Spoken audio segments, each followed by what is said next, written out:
എങ്ങനെയാണ് തരുന്നതെന്നറിയാമോ? അവകാശമായി തരാൻ പോകുന്നു. നമുക്ക് അവകാശങ്ങളൊക്കെ കിട്ടും അല്ലേ? കാരണവന്മാരുടെ നിന്നും ജോലി സ്ഥലത്തുനിന്നും നമ്മൾ ജോലി ചെയ്താൽ നമ്മൾ അധ്വാനത്തിൻ്റെ പ്രതിഫലം പോലെ അവകാശമായിട്ട് നമുക്കത് കിട്ടും. പക്ഷെ ഇതേപോലെ തന്നെ ഈ ദേശത്തുള്ള ജനങ്ങളെ ദൈവം നമ്മുടെ കയ്യിൽ തരാൻ പോവുകയാണ്. ആമേൻ. വിശ്വസിക്കാമോ? ഹല്ലേലൂയ. നിങ്ങളുടെ ചുറ്റുപാടുമുള്ള ആളുകളെ ദൈവം നിങ്ങളുടെ കയ്യിൽ തരാൻ പോവുക. അവരുടെ വിടുതലിന് വേണ്ടിയുള്ള ശുശ്രൂഷകരായി ദൈവം നിങ്ങളെ മാറ്റാൻ ആഗ്രഹിക്കുന്നു. ഹല്ലേലൂയ. 2000 വർഷം മുൻപ് ഈ ലോകത്തിലെ ജനങ്ങൾ മുഴുവൻ വളരെ പ്രതിസന്ധിയിലായിരുന്നു. ചിന്നിയും ചിതറിയും ഇരിക്കുന്ന ആടുകളെ പോലെയായിരുന്നു. എങ്ങനെയായിരുന്നു? ഒരു ആടുകളുടെ കാര്യം അറിയാലോ. ആടുകൾക്കെന്ന് വെച്ചാൽ ആരെങ്കിലും നയിക്കാൻ വേണം. ഭയങ്കര പേടിയുള്ളൊരു ജീവിയാണ് ആട്, അറിയാലോ. ഒരു വെള്ളത്തിൻ്റെ അടുത്തേക്ക് കൊണ്ടുവന്നാൽ അതിന് ഇറങ്ങാൻ പേടിയാണ് അല്ലേ? എങ്ങനെ നിൽക്കും? അത് ഇങ്ങനെ നിൽക്കും അല്ലേ? അപ്പോൾ ഭയങ്കര പേടിയാണ്. ഒരു ചെറിയൊരു പടക്കം പൊട്ടിച്ചാൽ പേടിച്ച് തുള്ളി ചാടും അല്ലേ? ശരിയല്ലേ? അപ്പോൾ ഏറ്റവും പേടിയുള്ള ആൾക്കാരാണ് ഇവർ ഇടയാനില്ലാതായാൽ എന്ത് സംഭവിക്കും? ചിന്നിച്ചിതറിപ്പോവും. ഇതുപോലെ ചിന്നിച്ചിതറിക്കിടക്കുന്നൊരു കാലഘട്ടമായിരുന്നു 2000 വർഷം മുൻപ്. അന്ന് ഈ ചിതറിക്കിടക്കുന്ന ജനങ്ങളെ കൂട്ടിച്ചേർക്കാൻ, ആ ചിതറിക്കിടക്കുന്ന ആടുകൾക്ക് ഇടയന്മാരെ നിയമിക്കാൻ ഒരു പെന്തക്കോസ്ത് നാളിൽ സ്വർഗത്തിലെ ദൈവം തീരുമാനിച്ചു. ഹല്ലേലൂയ. തീരുമാനിച്ചു എന്നല്ല, അതിനുള്ള ആക്ഷൻ തുടങ്ങി. തീരുമാനം നേരത്തെ ഉണ്ട്. ആക്ഷൻ തുടങ്ങിയതെന്നാ? പെന്തക്കോസ്ത് നാളിലാണ്. 2000 വർഷം മുൻപുള്ള പെന്തക്കോസ്ത്. ആ പെന്തക്കോസ്ത് നാളിൻ്റെ ഒരു ഓർമ്മയാണ് ഇന്ന്. അതായത് ഏകദേശം ഈ ഒരു സമയമാണ്, ഈ ഒരു ജൂൺ മാസത്തിലാണ്. അന്ന് ജൂൺ എന്നൊന്നുമില്ല, അന്നറിയാലോ. അന്ന് ജൂൺ എന്നൊന്നുമില്ല. ജൂൺ എന്ന് പറഞ്ഞാൽ നമ്മളിട്ടേക്കണ പേരാണല്ലോ. ഓക്കെ. അന്നത്തെ കലണ്ടർ പ്രകാരം ഏകദേശം ഈ സമയത്താണ് ആ ഒരു പെന്തക്കോസ്ത് ദിവസം വന്നത്. ആമേൻ. അപ്പം ഇന്നതിൻ്റെ ഒരു ഓർമ്മയാണ്. അന്ന് ഈ പെന്തക്കോസ്ത് നാളിലെ ദൈവപ്രവർത്തിക്ക് വേണ്ടി 120 പേര് പ്രതീക്ഷയോടെ ഒരു മുറിക്കകത്ത് കതകടച്ചിട്ട് പ്രാർത്ഥിച്ചുകൊണ്ടിരുന്നു. ശ്രദ്ധിച്ച് കേൾക്കണേ. ഇന്ന് വിശ്വസിക്കുന്നവരുടെ ജീവിതത്തിൽ എന്തൊക്കെയോ നടക്കും. ഇത് എൻ്റെ വായിൽ നിന്നാണ് ഞാൻ പറഞ്ഞതെങ്കിലും പരിശുദ്ധാത്മാവ് പറയുവാണ്. കേൾക്കുന്നവർ മനസ്സിലാക്കുക, ശ്രദ്ധിക്കുക. വിശ്വസിക്കുന്നുവെങ്കിൽ ഇന്ന് ദൈവം ചില കാര്യങ്ങൾ വ്യത്യസ്തമായി ചെയ്യാൻ പോവാം. ആമേൻ. നിങ്ങളുടെ ഓരോരുത്തരുടെയും ജീവിതത്തിൽ വ്യത്യസ്തമായി ദൈവം എന്തോ ചിലത് ചെയ്യാൻ പോകുവാണ്, നിങ്ങൾ വിശ്വസിക്കുമെങ്കിൽ മാത്രം. ആമേൻ. നിങ്ങൾക്ക് വിശ്വസിക്കാൻ സാധിച്ചാൽ ദൈവത്തിൻ്റെ പ്രവൃത്തിക്ക് ഒരു പഞ്ഞും ഉണ്ടാവത്തില്ല, അതിന് ഒരു കുറവും ഉണ്ടാവത്തില്ല. നിങ്ങൾ ആഗ്രഹിക്കുന്നതിന് മീതെ ദൈവം പ്രവർത്തിക്കും. നിങ്ങൾ ചിന്തിക്കുന്നതിന് മീതെ ദൈവം പ്രവർത്തിക്കും. നിങ്ങൾ സ്വപ്നം കാണുന്നതിൻ്റെ അപ്പുറത്ത് ദൈവത്തിൻ്റെ പ്രവൃത്തികൾ ഇന്ന് നടക്കും. ആമേൻ. ആമേൻ. ഞാൻ അങ്ങനെ വിശ്വസിക്കുന്നത്. എൻ്റെ കൂടെ ആരും വിശ്വസിക്കാനില്ലെങ്കിലും ഞാൻ വിശ്വസിക്കും. അങ്ങനെ പറയുന്ന എത്ര പേരുണ്ട്? എൻ്റെ കൂടെ വിശ്വസിക്കാൻ ആരുമില്ലെങ്കിലും ഞാൻ വിശ്വസിക്കും. ഹല്ലേലൂയ. അങ്ങനെ വിശ്വസിക്കുമെങ്കിൽ കർത്താവ് അന്ന് ചെയ്ത ചില പ്രവർത്തികൾ ഇന്ന് നമ്മുടെ നടുവിൽ ചെയ്യാൻ പോവുക. കാരണം അന്നത്തെ പോലെ ഇന്നും ജനങ്ങൾ ചിതറിക്കിടക്കുക, ഇടയനില്ലാത്ത ആടുകളെ പോലെ കിടക്കുക. അവരെ കൂട്ടിച്ചേർക്കാൻ ദൈവത്തിന് ആഗ്രഹമുണ്ട്. അവർക്ക് ഇടയനുള്ള ആടുകളായി മാറ്റണമെന്ന് ദൈവത്തിന് ആഗ്രഹമുണ്ട്. അവരിൽ തകർന്നു കിടക്കുന്നവരെ വിടുവിക്കാൻ ദൈവത്തിന് ആഗ്രഹമുണ്ട്. ഹല്ലേലൂയ. അന്ന് ഈ തകർന്നു കിടക്കുന്നവരെ വിടുവിക്കാൻ വേണ്ടി ദൈവം ഈ 120 പേരുടെ മേൽ തൻ്റെ ആത്മാവിനെ വ്യക്തമായി പകർന്നു. അതുമാത്രമല്ല, അവരെ ശക്തിയോടെ എഴുന്നേൽപ്പിച്ചു. അവരുടെ നാവിന് അധികാരം കൊടുത്തു, അവരുടെ കണ്ണുകൾക്ക് അധികാരം കൊടുത്തു, അവരുടെ നിഴലിന് വരെ അധികാരം കൊടുത്തു. അങ്ങനെ ആ ജനത്തെ ദൈവം കൂട്ടിച്ചേർക്കാനിടയായി. ആമേൻ. ഇന്ന് ഈ നമ്മുടെ ചുറ്റുപാടുകളിൽ ജനങ്ങൾ യേശുവിനെ അറിയണമെന്ന് ആഗ്രഹമുള്ള എത്ര പേരുണ്ട്? ആഗ്രഹമുണ്ടെങ്കിൽ മാത്രം കുറച്ച് പേർക്കൊക്കെ ഉണ്ട്. നിങ്ങളുടെ ചുറ്റുമുള്ള ആളുകൾ വിടുവിക്കപ്പെടണമെന്ന് നിങ്ങൾക്ക് ആഗ്രഹമുണ്ടെങ്കിൽ നിങ്ങളെ അതിന് കഴിവുള്ളവരാക്കി ദൈവം മാറ്റും. ദൈവം എന്തെങ്കിലും പകരുവാണെങ്കിൽ നിങ്ങളുടെ കയ്യിലിരിക്കുന്ന പാത്രത്തിലേ പകരത്തുള്ളൂ. ദൈവം എന്തെങ്കിലും പകരുന്നുണ്ടെങ്കിൽ നിങ്ങളുടെ കയ്യിലിരിക്കുന്ന പാത്രത്തിലേ പകരത്തുള്ളൂ. ദൈവം നിങ്ങളിലൂടെ രോഗികളെ സൗഖ്യമാക്കാൻ ആഗ്രഹിക്കുന്നുവെങ്കിൽ നിങ്ങളുടെ കയ്യിലിരിക്കുന്ന പാത്രം നിറഞ്ഞു കവിഞ്ഞാണ് അവർ സൗഖ്യമാകാൻ പോകുന്നത്. അപ്പോൾ ആദ്യം നിറയുന്നത് നിങ്ങളുടെ പാത്രമായിരിക്കും. ആമേൻ. നിങ്ങളിലൂടെ ഒരാൾ സൗഖ്യമാകുന്നതിന് മുൻപ് നിൻ്റെ പാത്രം ദൈവം നിറയ്ക്കും. ആമേൻ. എവിടെയാണോ നിന്നെ ഉപയോഗിക്കാൻ ദൈവം ആഗ്രഹിക്കുന്നത് ആ മേഖലയിൽ നിൻ്റെ കയ്യിലിരിക്കുന്ന പാത്രത്തെ നിറച്ച് നിൻ്റെ ചുറ്റുപാടുകളെ ദൈവം വിടുവിക്കും. ആമേൻ. വിശ്വസിക്കാൻ പറ്റുമോ? അങ്ങനെ ആ രീതിയിൽ ഒന്ന് ഞാൻ പറയാം. വിശ്വസിക്കുമ്പോൾ ഈ ബുദ്ധി ഒന്ന് തൽക്കാലം മാറ്റി വെച്ചേക്കണം. മുഴുവനായിട്ടല്ല, തൽക്കാലം മാറ്റി വെച്ചേക്കുക. കാരണം വിശ്വസിക്കേണ്ടി വരുന്നത് ഈ ബുദ്ധിക്ക് പറ്റുന്ന കാര്യമായിരിക്കില്ല. മനസ്സിലായില്ല? നിങ്ങൾ വിശ്വസിക്കാൻ പോകുന്നത് ഗുളിക കഴിച്ചാൽ അവൻ സൗഖ്യമാകുന്നതാണെങ്കിൽ അതിന് വേറെ ഒന്നും വേണ്ട, വിശ്വാസമൊന്നും വേണ്ട, ബുദ്ധിമതി അല്ലേ? എവിടെയാണ് നിങ്ങളിവിടെ ഉണ്ടോ എല്ലാവരും? വിശ്വാസം പ്രവർത്തിക്കണമെങ്കിൽ ഈ ബുദ്ധി കുറച്ച് ദിവസത്തേക്കൊന്ന് മാറ്റി വയ്ക്കണം, കുറച്ച് നേരത്തേക്ക് മാറ്റി വയ്ക്കണം. ആമേൻ. കാരണം ബുദ്ധിക്ക് നിരക്കുന്ന കാര്യങ്ങളല്ല ദൈവം വിശ്വാസത്തിൻ്റെ പിൻബലത്തോടെ ചെയ്യുന്നത്. ദൈവം വിശ്വാസത്തിൻ്റെ പിൻബലത്തോടെ ചെയ്യാൻ ആഗ്രഹിക്കുന്നത് ബുദ്ധിക്ക് നിരക്കുന്ന കാര്യമല്ല, അതിൻ്റെ അപ്പുറത്തെ കാര്യമായിരിക്കും. ആമേൻ. ആർക്കും ഒരു സന്തോഷമില്ലല്ലോ. ആമേൻ. ഞാൻ വചനത്തിലെ ചില ഭാഗങ്ങളിലേക്ക് കടക്കാൻ പോവാണ്. ഇനി രണ്ട് കാതും തുറന്ന് ശ്രദ്ധിച്ച് കേൾക്കുക, വിശ്വാസത്തോടെ കേൾക്കുക. ഓരോ കാര്യങ്ങൾ ഇതിലെ സംസാരിക്കുമ്പോഴും നിങ്ങളുടെ ഉള്ളിൽ വിശ്വാസത്തിന് തീ പിടിക്കണം. ഹല്ലേലൂയ. വിശ്വാസത്തിന് തീ പിടിച്ചാൽ നിങ്ങൾ കിടന്ന് കത്താൻ തുടങ്ങും, വിശ്വാസത്താൽ കത്താൻ തുടങ്ങും. ഹല്ലേലൂയ. ഞാൻ മർക്കോസിൻ്റെ സുവിശേഷമാണ് വായിക്കുന്നത്. അതിൻ്റെ 5-ാം അധ്യായമാണ്. അതിൻ്റെ 21 മുതൽ താഴേക്ക് നമ്മൾ വായിക്കുവാണ്. ഓരോന്നും നമ്മൾ നിർത്തി വായിക്കും. ഓരോ വചനത്തിലെ ഞാൻ വായിക്കാൻ പോകുന്ന വാക്യങ്ങളിലെ ഓരോ വേർഡുകൾക്കും ശക്തിയുണ്ട്, ഓരോ അക്ഷരത്തിനും ശക്തിയുണ്ട്. ആമേൻ. ഇത് കേൾക്കുന്ന നിങ്ങൾ ആ ഒരു വിശ്വാസത്തോടെ കേൾക്കുക. 21-ാമത്തെ വാക്യം. യേശു വീണ്ടും പടകിൽ കയറി ഇക്കരെ കടന്നു. കടലിനരികെ ഇരിക്കുമ്പോൾ വലിയ പുരുഷാരം അവൻ്റെ അടുക്കൽ വന്നുകൂടി. പള്ളിപ്രമാണികളിൽ യായിറോസ് എന്നു പേരുള്ള ഒരുത്തൻ വന്ന് അവനെ കണ്ടു. അവൻ്റെ കാൽക്കൽ വീണ്, എൻ്റെ കുഞ്ഞുമകൾ അത്യാസന്നത്തിൽ ഇരിക്കുന്നു, അവൾ രക്ഷപ്പെട്ട് ജീവിക്കേണ്ടതിന് നീ വന്ന് അവളുടെ മേൽ കൈവയ്ക്കണമേ എന്ന് വളരെ അപേക്ഷിച്ചു. അവനോട് കൂടെ പോയി വലിയ പുരുഷാരം പിൻചെന്ന് അവനെ തിക്കിക്കൊണ്ടിരുന്നു. ഇവിടെ യായിറോസ് എന്ന് പറയുന്ന ഒരു പള്ളിപ്രമാണി യേശുവിൻ്റെ അടുക്കൽ വന്നിരിക്കുകയാണ്. ന്യായമായിട്ടും അങ്ങനെ വരാനുള്ള സാധ്യത കുറവാണ്. കാരണം എന്താ? ആ കാലഘട്ടത്തിൽ പള്ളിപ്രമാണികൾ അവർ പഠിപ്പിക്കുന്ന പഠിപ്പിക്കലുകൾ തെറ്റാണെന്ന് പഠിപ്പിച്ച ഒരാളാണ് യേശു കർത്താവ്, ഇല്ലേ? അവരെ പലരെയും വിളിച്ചിട്ട് പറഞ്ഞു വെള്ളയടിച്ച കുഴിമാടമെന്ന് പറഞ്ഞു, അണലി സന്ധിതകളെന്ന് വിളിച്ചു. ഇതുപോലെ ശുശ്രൂഷ ചെയ്ത ഒരാളുടെ അടുക്കൽ ഒരു പള്ളിപ്രമാണി നോർമലി വരാൻ സാധ്യതയില്ല. എന്നാൽ അവൻ്റെ ആവശ്യം അത്ര വലുതായതുകൊണ്ട് അവൻ തൻ്റെ ദുരഭിമാനം മാറ്റിവെച്ചു, തൻ്റെ അകത്തുള്ള വിഷമതകൾ, ഈർഷ്യകളൊക്കെ മാറ്റിവെച്ച് യേശുവിൻ്റെ കാൽക്കൽ വീണിട്ട് ചോദിക്കുവാണ്, എൻ്റെ കുഞ്ഞിനു വേണ്ടി അങ്ങ് പ്രവർത്തിക്കാമോ? ഹല്ലേലൂയ. ഞാൻ പറയട്ടെ, നിങ്ങളുടെ അകത്ത് ഒരു ദൈവശക്തി റിലീസായാൽ നിങ്ങളുടെ ചുറ്റുമുള്ളവരിൽ നിങ്ങളുടെ അടുക്കൽ വരാൻ മടിയുള്ളവരും നിങ്ങളുടെ അടുക്കൽ വരാൻ ഒരു സാധ്യതയുമില്ലാത്തവരും ചിലപ്പോൾ നിങ്ങളുടെ അടുക്കൽ വരും. എനിക്ക് വേണ്ടി ഒന്ന് പ്രാർത്ഥിക്കണമേ എന്ന് ചോദിക്കാൻ വേണ്ടി വരും. ഹല്ലേലൂയ. നിങ്ങളത് വിശ്വസിക്കുക. കാരണം ഇത് നടപ്പിലാക്കുന്നത് സ്വർഗത്തിലെ ദൈവമാണ്. ഹല്ലേലൂയ. ഇവിടെ യായിറോസ് വരാൻ ഒരു സാധ്യതയുമില്ല. പക്ഷെ എങ്കിലും അവൻ്റെ സാഹചര്യം അതിനുവേണ്ടി അവനെ നിർബന്ധിച്ചു. ആമേൻ. ഇന്ന് ഞാൻ ചോദിക്കട്ടെ, നിങ്ങളുടെ വീട്ടിൽ ആർക്കെങ്കിലും ബുദ്ധിമുട്ട് അനുഭവിക്കും? നിങ്ങളുടെ പ്രിയപ്പെട്ടവരാരെങ്കിലും പ്രയാസത്തിലാണോ? ഈ യായിറോസ് പ്രയാസപ്പെട്ടതുപോലെ നിങ്ങളുടെ വീട്ടിലാരെങ്കിലും പ്രയാസത്തിലാണോ? അങ്ങനെയെങ്കിൽ അവിടെ വന്ന് ദൈവത്തിന് പ്രവർത്തിക്കാൻ സാധിക്കും. ആമേൻ. ഹല്ലേലൂയ.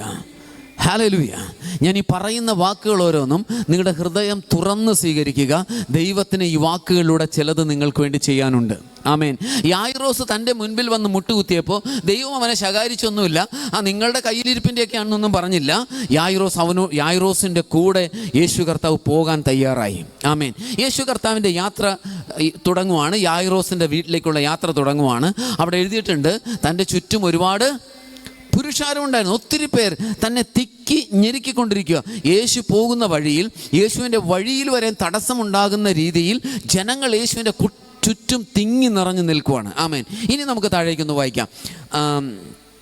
12 സംവത്സരമായിട്ട് രക്തസ്രാവമുള്ളവളായി പല വൈദ്യന്മാരാലും ഏറിയൊന്ന് സഹിച്ച് തനിക്കുള്ളതൊക്കെയും ചെലവഴിച്ചിട്ടും ഒട്ടും ഭേദം വരാതെ ഏറ്റവും പരവശയായി തീർന്ന ഒരു സ്ത്രീ യേശുവിൻ്റെ വർത്തമാനം കേട്ടു.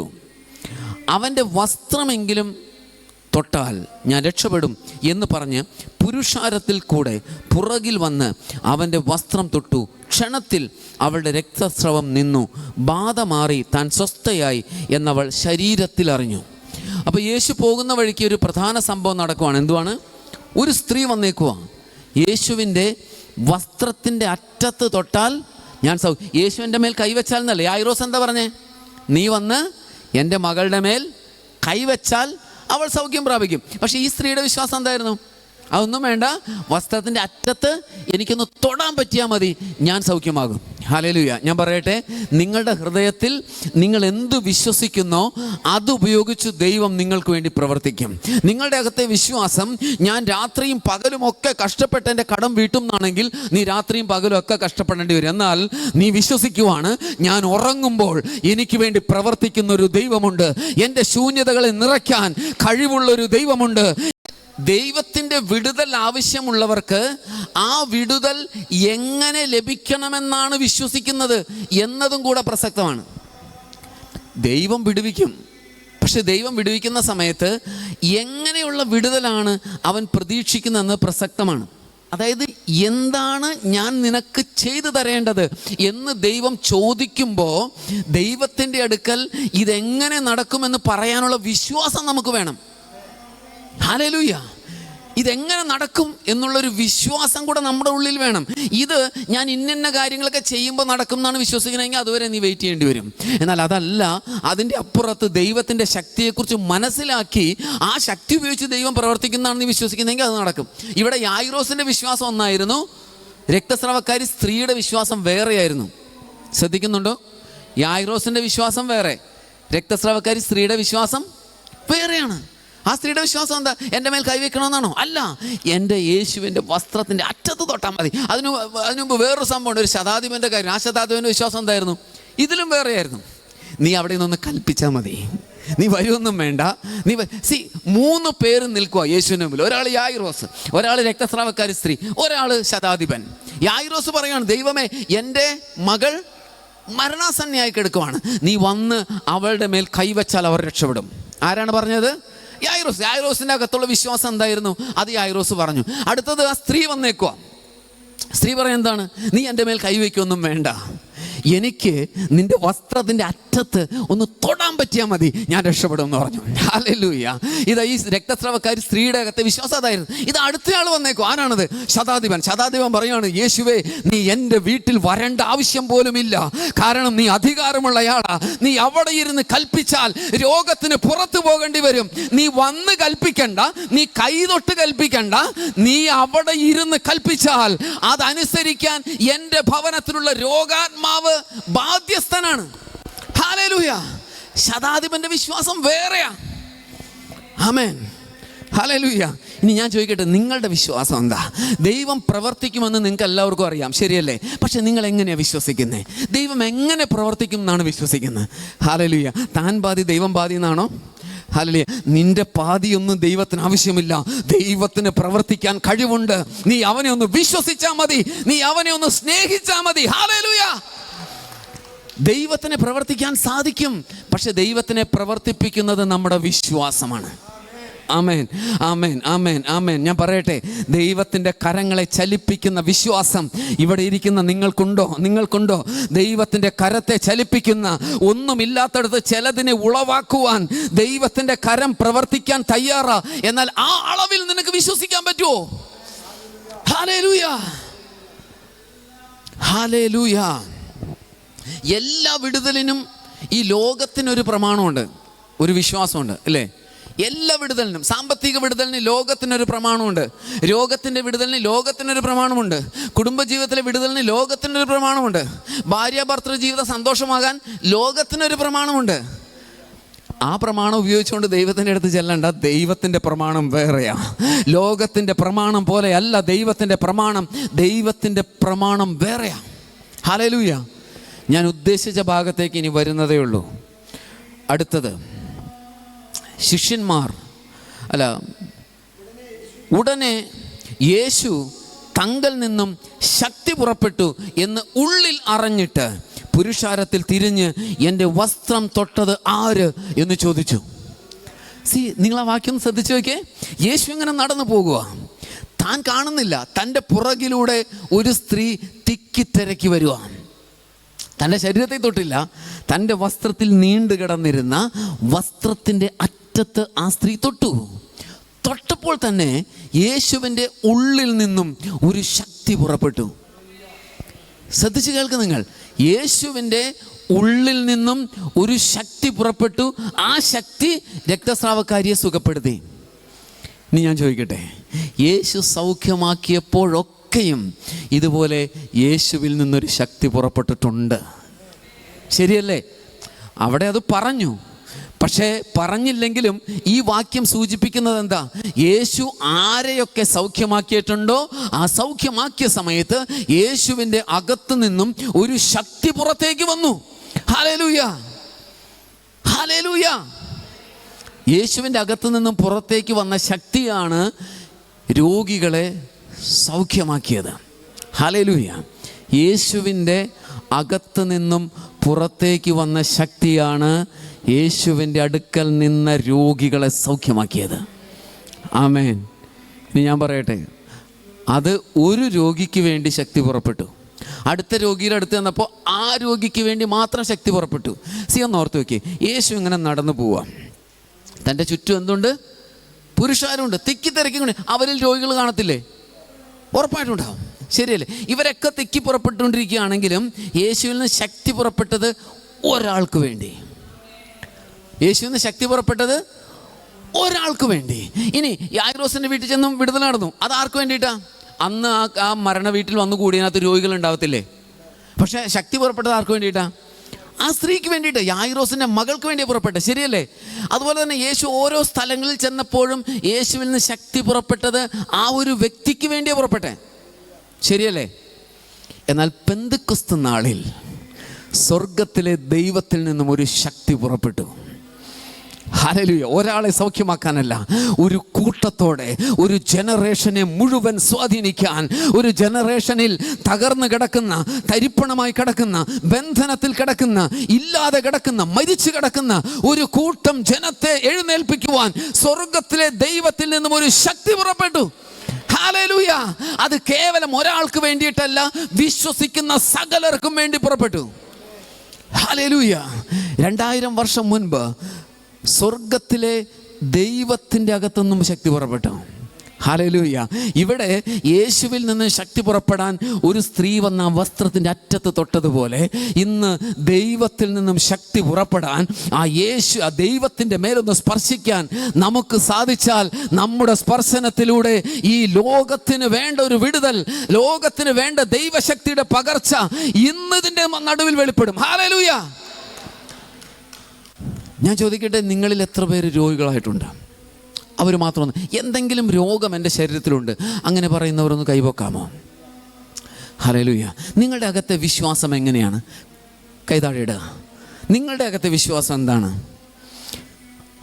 രോഗം മരുന്ന് കഴിച്ചാൽ മാറും എന്നാണെങ്കിൽ ഓക്കെ, അതങ്ങനെ ഇരിക്കട്ടെ. പക്ഷേ അതിനെ കവച്ചു വെക്കുന്നൊരു വിശ്വാസം നിങ്ങൾക്ക് ഇന്ന് നിങ്ങളുടെ ഉള്ളിൽ. ഞാൻ സൗഖ്യമാക്കുന്ന ആളല്ല, ഞാൻ ഡോക്ടറും അല്ല, പക്ഷേ എനിക്കൊരാളെ അറിയാം, സൗഖ്യമാക്കുന്ന ഒരാളെ അറിയാം, മരുന്നില്ലേലും സൗഖ്യമാക്കുന്ന ഒരാളെ അറിയാം, ഡോക്ടറുടെ അടുത്ത് പോയില്ലെങ്കിലും സൗഖ്യമാക്കാൻ കഴിവുള്ള ഒരാളെ എനിക്കറിയാം. ഹല്ലേലൂയ. ആ ആളെക്കുറിച്ചാണ് ഞാനിവിടെ പ്രസംഗിക്കുന്നത്. ആ ആളെക്കുറിച്ച് എനിക്ക് നിങ്ങളോട് പറയാനുള്ളത്, നിങ്ങൾ ചെയ്യേണ്ടത് ഒന്ന് മാത്രം, ആ ആളെ ഒന്ന് നിങ്ങളുടെ ഹൃദയത്തിൽ അതീതമായി ആ ആളെ ഒന്ന് വിശ്വസിക്കാമെങ്കിൽ നിനക്ക് ഇവിടെ നിന്ന് ആരോഗ്യത്തോടെ മടങ്ങാം. ഹല്ലേലൂയ. നീ ആരോഗ്യത്തോടെ മടങ്ങുന്നത് മരുന്ന് കഴിച്ചിട്ടല്ല, രോഗത്തെ സൗഖ്യമാക്കുന്ന ആ യേശുവിൽ വിശ്വസിക്കുന്നതുകൊണ്ടാണ്. ആമേൻ. ഹല്ലേലൂയ. കുറവുകളെ പരിഹരിക്കാൻ ഈ ദൈവത്തിന് അറിയാം. ആമേൻ. ഇവിടെ യേശുവിൽ നിന്നും ഒരു ശക്തി പുറപ്പെട്ടു ആ രക്തസ്രാവക്കാരി സ്ത്രീക്ക് വേണ്ടി മാത്രമായിട്ട്. ആമേൻ. ഓക്കെ, നമുക്ക് താഴേക്ക് വായിക്കാം. ഉടനെ യേശു തങ്ങൾ ശക്തി പുറപ്പെട്ടു എന്ന് ഉള്ളിൽ അറിഞ്ഞിട്ട് പുരുഷാരത്തിൽ തിരിഞ്ഞ്, എൻ്റെ വസ്ത്രം തൊട്ടത് ആരെന്ന് ചോദിച്ചു. ശിഷ്യന്മാർ അവനോട്, പുരുഷാരം നിന്നെ തിക്കുന്നത് കണ്ടിട്ടും എന്നെ തൊട്ടത് ആർ എന്ന് ചോദിക്കുന്നുവോ എന്ന് പറഞ്ഞു.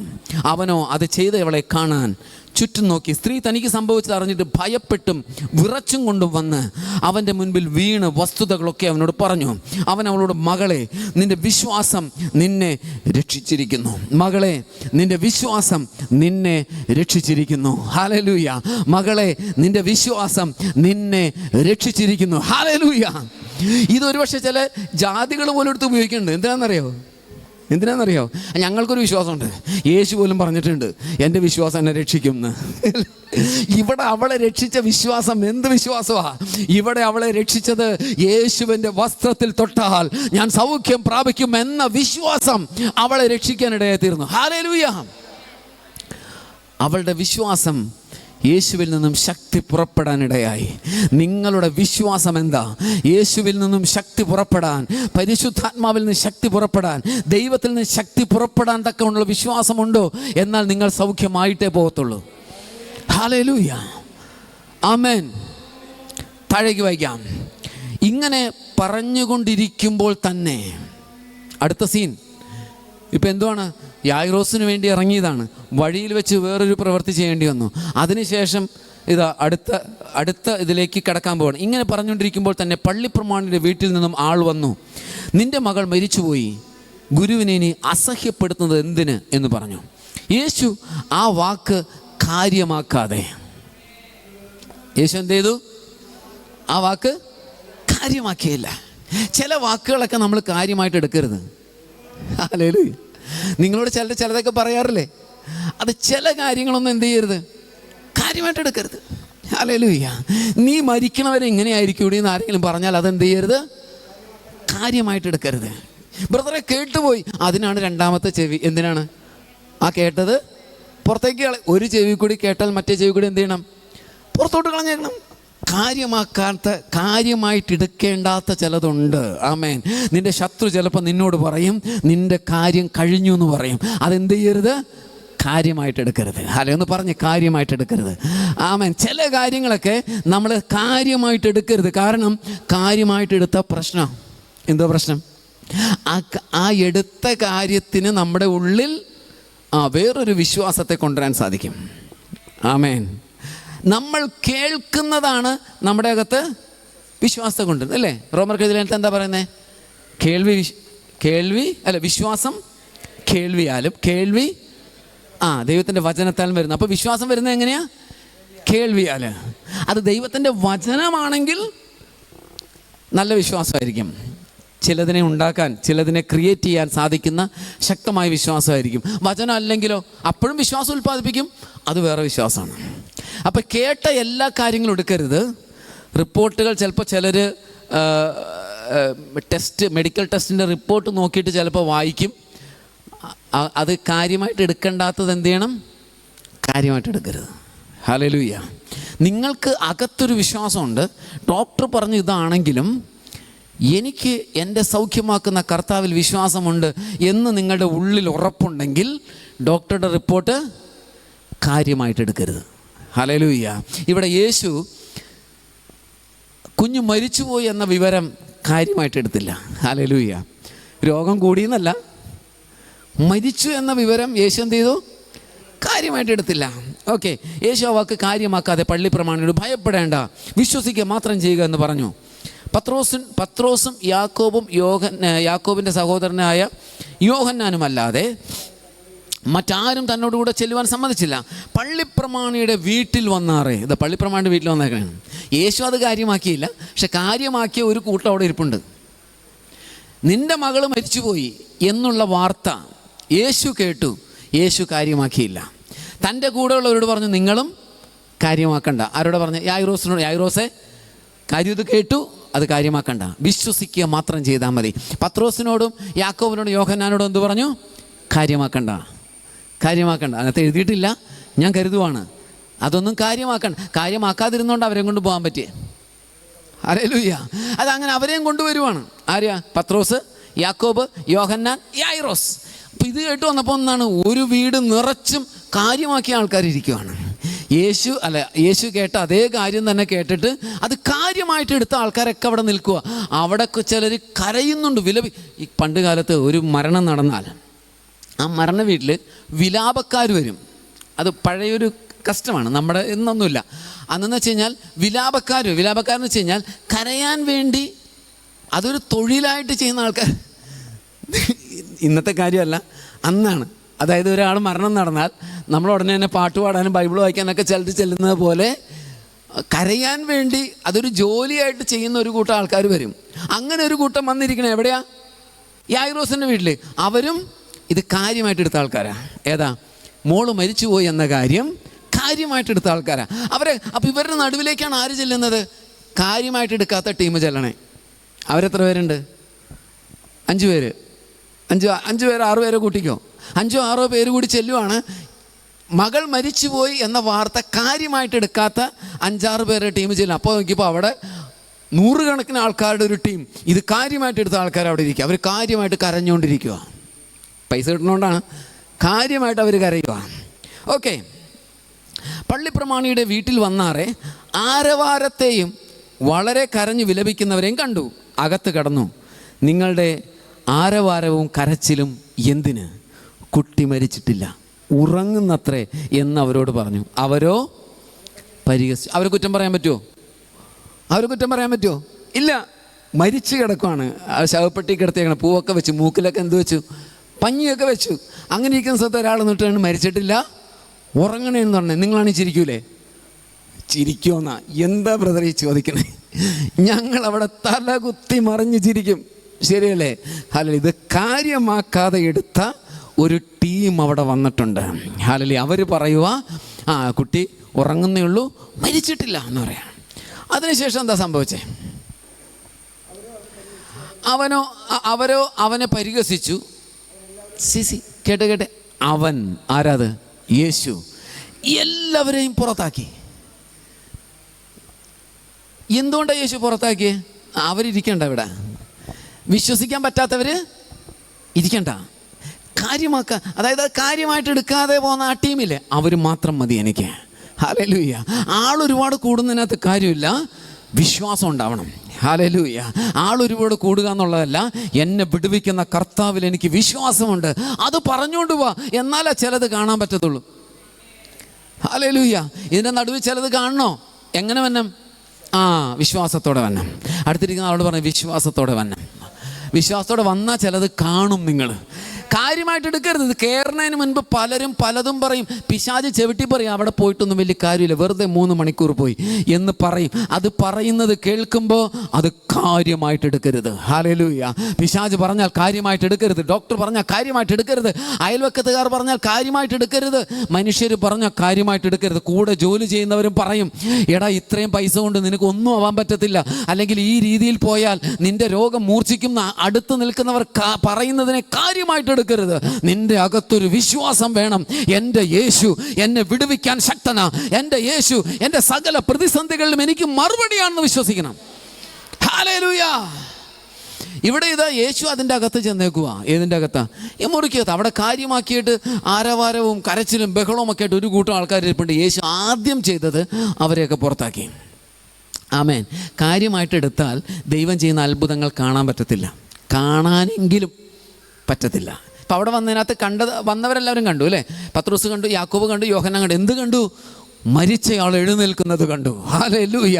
പത്രോസും യാക്കോബും യോഹന്നാനും യായിറോസും ആ യായിറോസിൻ്റെ ഭാര്യയും അവരെല്ലാവരും അകത്ത് നിന്നപ്പോൾ എന്ത് കണ്ടു? മരിച്ചയാൾ ഉയർത്തെഴുന്നേൽക്കുന്നത് കണ്ടു. ചിലത് കാണണമെങ്കിൽ ഹല്ലേലൂയ നിങ്ങളുടെ അകത്തൊരു വിശ്വാസം വേണം. നിങ്ങളുടെ അകത്ത് ചിലതിനെ കാര്യമായിട്ട് എടുക്കാതെ നിങ്ങൾ വിശ്വസിക്കാൻ തയ്യാറാകണം. ആമേൻ. ഹല്ലേലൂയ. അപ്പോൾ കാണാൻ സാധിക്കാതിരുന്ന ആർക്കാണ്? കാര്യമായിട്ട് എടുത്താണ്. മരിച്ചു എന്ന വിഷയം കാര്യമായിട്ട് എടുത്തവരെല്ലാം പുറത്താക്കി. ഒടുവിൽ അവരെ മാത്രം കയറ്റി. അവിടെ യേശു തൻ്റെ അത്ഭുതം പ്രവർത്തിച്ചു. ഞാൻ കരുതുന്നു അവിടെയും യേശുവിൻ്റെ അകത്തു നിന്നും സൗഖ്യമാക്കാനുള്ള ശക്തി പുറപ്പെട്ടു. ഹല്ലേലൂയ. നിങ്ങൾക്കറിയാമോ, യേശുവിൻ്റെ സാന്നിധ്യം ഇന്ന് ഇതിൻ്റെ നടുവിലുണ്ട്. ആമേൻ. കാരണം എന്താ ഉറപ്പ് ബ്രദറെ? ഉറപ്പുണ്ട്. അവൻ വാക്ക് പറഞ്ഞാൽ മാറത്തില്ല. അവൻ പറയുക, 2 3 പേർ എൻ്റെ നാമത്തിൽ എവിടെ കൂടിയാലും അതിൻ്റെ നടുവിൽ ഞാൻ വന്നേക്കാം എന്ന് വാക്ക് പറഞ്ഞ ദൈവം ഒരിക്കലും വാക്ക് മാറത്തില്ല. ഇതിൻ്റെ നടുവിൽ ദൈവത്തിൻ്റെ സാന്നിധ്യമുണ്ട്. മൈക്ക് പിടിച്ചു നിൽക്കുന്നത് ആരാണെന്ന് നോക്കണ്ട. ഇതിൻ്റെ നടുവിൽ യേശുവിൻ്റെ സാന്നിധ്യമുണ്ട്. ഇതിൻ്റെ അകത്ത് യേശുവിൽ നിന്നും ശക്തി പുറപ്പെടും. നീ വിശ്വസിക്കുന്നുവെങ്കിൽ യേശുവിൻ്റെ സാന്നിധ്യമുള്ളതിനാൽ അവനിൽ നിന്നും ശക്തി പുറപ്പെട്ട് എൻ്റെ രോഗം സൗഖ്യമാകും. എൻ്റെ ഇല്ലായ്മകളെ അവൻ നിറയ്ക്കും.